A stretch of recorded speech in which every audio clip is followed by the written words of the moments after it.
Assalamualaikum warahmatullahi wabarakatuh. Saya Sylvia Rebecca dengan NPM 21170120019 dari Prodi Kesehatan Masyarakat Universitas Baitur Rahmah. Alhamdulillahirabbil alamin wa bihi nasta'in ala umuri dunya wad din. Yang terhormat kepada Bapak Dr. Nova Arifman selaku dosen pembimbing pada mata kuliah Etika dan Hukum Kesehatan. Di sini saya akan membahas tentang hak asasi manusia dan hak asasi kesehatan.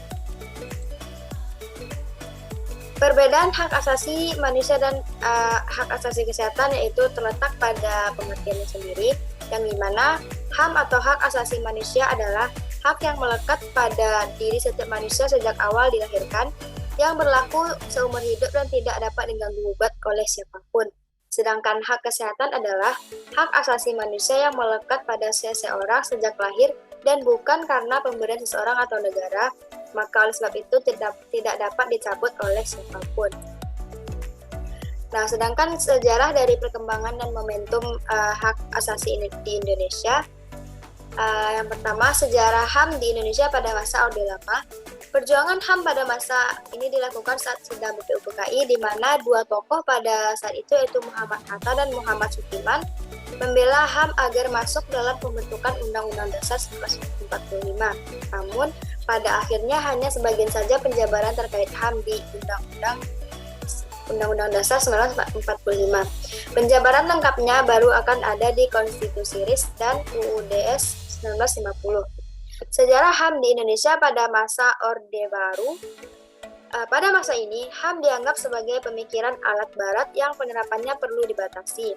Akibatnya, meskipun pada 1993 ada lembaga Komnas HAM, kinerjanya dalam menegakkan HAM di Indonesia tidak bisa bekerja dengan baik akibat adanya pengaruh politik. Sejarah HAM di Indonesia pada masa reformasi. Pada masa reformasi, penegakan HAM di Indonesia mulai digalakkan. Ini bisa dilihat dari dokumen-dokumen baru yang berisi tentang HAM sebagai bentuk penyempurnaan terhadap dokumen yang lebih lama. Misalnya, adanya amandemen Undang-Undang Dasar 1945, berbagai pasal di bawahnya juga diamandemen. Sedangkan sejarah perkembangan hak asasi kesehatan, sejak kesehatan diakui sebagai salah satu hak asasi manusia, dalam penerapannya terdapat berbagai pengertian.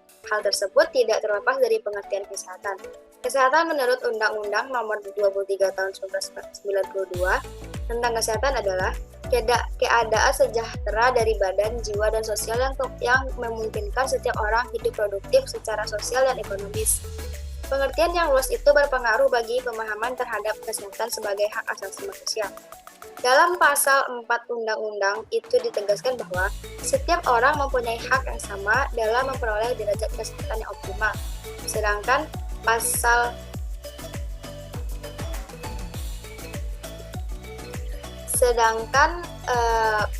28H Undang-Undang Dasar 1945 menegaskan bahwa setiap orang berhak memperoleh pelayanan kesehatan. Antara kalimat memperoleh derajat kesehatan dan memperoleh pelayanan kesehatan tentunya mempunyai pengertian yang berbeda. Terdapat kesan bahwa memperoleh derajat kesehatan memiliki makna yang lebih luas daripada memperoleh pelayanan kesehatan. Sebab undang-undang tersebut memperoleh pelayanan kesehatan adalah sebagian dari hak memperoleh derajat kesehatan. Namun demikian, tidak dapat dikatakan dengan tergesa-gesa bahwa perlindungan hak asasi manusia di bidang kesehatan dalam Undang-Undang 45 lebih sempit daripada yang diatur dalam Undang-Undang Nomor 23 Tahun 1992. Dalam keputusan Kepustakaan Kesehatan, terdapat berbagai istilah yang digunakan untuk menyebut hak asasi manusia di bidang kesehatan seperti hak asasi atas kesehatan atau human right to health, atau hak atas kesehatan yang disebut juga dengan right to health, atau hak untuk memperoleh derajat kesehatan yang optimal, atau disebut juga dengan the right at attainable standard to health. Hukum kepentingan bukan pada istilah, melainkan pada makna yang terkandung dalam istilah tersebut. Apalagi setelah Undang-Undang Dasar 45 memberikan jaminan konstitusional terhadap hak atas kesehatan. Mengenali hak tersebut secara benar menjadi sangat penting bagi hukum. Selain dengan perkembangan hak asasi manusia yang dinamis, hak asasi manusia cenderung melahirkan hak-hak baru atau melahirkan pengertian baru. Sebagai contoh, hak atas pekerjaan yang semua merupakan spesifikasi dari hak atas kesejahteraan. Kemudian, melahirkan hak baru yang lebih spesifik, yaitu hak untuk mendapatkan upah yang layak. Demikian pula halnya dengan hak atas kesehatan. Pada awalnya hanya berkaitan dengan perawatan kesehatan atau medical care, tetapi kemudian berkembang meliputi berbagai aspek individu maupun kesehatan masyarakat dalam lingkungan. Jadi, hak atas kesehatan sebagai suatu hak asasi manusia adalah suatu pengertian genus yang merupakan rangkaian dari sekelompok hak-hak yang spesifik.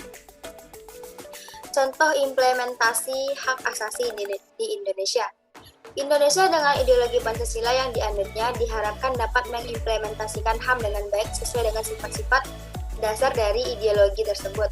Menurut ideologi Pancasila, hak-hak asasi setiap rakyat Indonesia pada dasarnya diimplementasikan secara bebas, akan tetapi kebebasan tersebut dibatasi dengan hak asasi orang lain.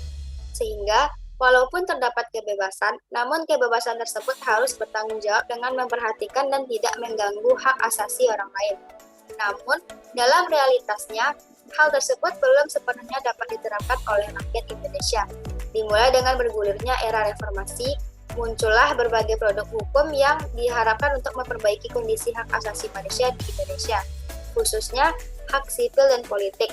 Antara lain, Undang-Undang Dasar 1945 Pasal 28A sampai Pasal 28C, Ketetapan MPR Nomor tentang Hak Asasi Manusia, Undang-Undang Undang-Undang tentang HAM. Dari sisi politik, rakyat Indonesia telah menikmati kebebasan politik yang luas. 4 kebebasan dasar, yaitu hak atas kebebasan berekspresi, berkomunikasi, hak atas kebebasan berkumpul, hak atas kebebasan berorganisasi, dan hak untuk turut serta dalam pemerintahan. Melalui berbagai media, hampir semua lapisan rakyat Indonesia sudah dapat mengekspresikan perasaan dan pendapatnya tanpa rasa takut, was-was seperti pada zaman Orde Baru. Rakyat Indonesia relatif bebas mengkomunikasikan gagasan dan informasi yang dimilikinya. Rakyat Indonesia menikmati pula hak atas kebebasan berkumpul. Pertemuan-pertemuan rakyat seperti seminar, rapat-rapat akbar tidak lagi mengharuskan meminta izin penguasa seperti di masa Orde Baru. Rakyat Indonesia telah menikmati juga kebebasan berorganisasi. Rakyat tidak hanya bebas mendirikan partai-partai politik sebagai wahana untuk memperjuangkan aspirasi politiknya. Rakyat bebas pula untuk mendirikan organisasi-organisasi kemasyarakatan seperti serikat petani, serikat buruh, perkumpulan masyarakat adat, dan lain sebagainya. Selain itu, tumbuhnya organisasi-organisasi rakyat dari bawah ini akan memperkuat masyarakat sipil yang diberlakunya bagi berlangsungnya sistem politik dan pemerintahan yang demokratis. Selanjutnya, pengimplementasian hak asasi kesehatan. Kewajiban pemerintah untuk memenuhi hak atas kesehatan sebagai hak asasi manusia memiliki landasan yuridis internasional dalam pasal 2 ayat 1, Konvensi Hak Ekonomi, Sosial dan Budaya, pasal 28 ayat 1, Undang-Undang Dasar 1945 menyatakan bahwa perlindungan, pemajuan, penegakan, dan pemenuhan hak asasi manusia adalah tanggung jawab negara, terutama pemerintah. Kewajiban pemerintah ini juga ditegaskan dalam pasal 8 Undang-Undang HAM di bidang kesehatan. Pasal 7 Undang-Undang Kesehatan menyatakan bahwa pemerintah bertugas menyelenggarakan upaya kesehatan yang merata dan terjangkau oleh masyarakat.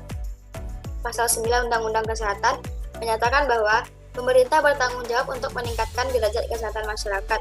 Upaya pemenuhan hak atas kesehatan dapat dilakukan dengan berbagai macam cara yang meliputi pencegahan dan penyembuhan. Upaya pencegahan meliputi meliputi penciptaan kondisi yang layak bagi kesehatan, baik menjamin ketersediaan pangan dan pekerjaan, perumahan yang baik, dan lingkungan yang sehat. Sedangkan upaya penyembuhan dilakukan dengan penyediaan pelayanan kesehatan yang optimal.